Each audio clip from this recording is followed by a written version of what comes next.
স্বামী রে ফেলা যা একলা একলা নাস্তা খাইতেছো কেমনে নামতাছো গলা দিয়ে আর কেমনে টাকলাই দিতেছো পরোটা আমার ক এই ধরো এই তুই তো ছোট বড় যাই কইতে পারছ না আমার কাছে খাওন যাই গাইছস কে ছোট বড় গিয়ে কো তাহলে খাওন আমার দিবি না তুই খাওন তো দূরের কথা তোরে আমি এক ফোঁটা পানিও দিব না আল্লাহ কোলের হয়ে মরে জানি কোলের হয়ে জানি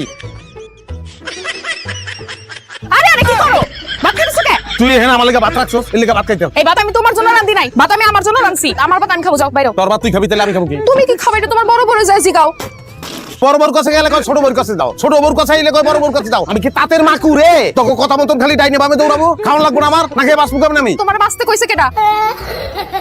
তোমার মতন স্বামী ঠাকুর আছে আমরা দুই সতীন মিলে এক লগে বিধবা থাকবো এটা অনেক ভালো ব্যবস্থা করতেছি আমি আজ একটা বিরাট ফাটাফাটি হইব। কই যাইতাছো শেরানি পয়লা খাওয়ানোর ব্যবস্থা করতে যাই শান্তির ব্যবস্থা করতে যাই শান্তি কোন জায়গায় আছে ওইটা আমি রাজা ভালো করে জানি তুই যেহেনে যেই অবস্থা আছস ওই অবস্থা দৌড়িস না কর তুই আয় আমার লগে দেখা করবি যদি মাইর খাইতে না চাস তাড়াতাড়ি যায় কি ভাই একদম শেরনি পরে ঘুরতেছো তুমি ভাবি মিলে খুব আদর যত্ন করতেছে তাই না? তুই পয়লা বিয়া করানোর সময় কইছিলি যে বংশীয় ঘরের মাইয়া খুব ভালো হয় নাই আর একটা বিয়া করাইছো আমি ভাবছিলাম এটার দিয়ে আমি সুখ পাবো এই ডাইয়া পয়লাটার লগে মিললা আমার জ্বালাইতেছে পুরুষ নির্যাতন করতেছে বুঝছ তুই মানুষের ঘরে সতীন থাকলে পরে সতীনে সতীনে ঝগড়া করে কারণ আপনার ঘরে সতীনটা মিলে আপনার লগে ঝামেলা করতেছে এইরকম ঘটনা আমি জীবনে শুনি নাই ভাই। আমার সমাধান দে আমি তো লেকচার হতে চাই না সমাধান কি করবো আমি এখন সমাধান আবার বিয়ে। মানুষটা সেই সকালবেলা বাইরেছে কখনো আসার নাম গুনবে না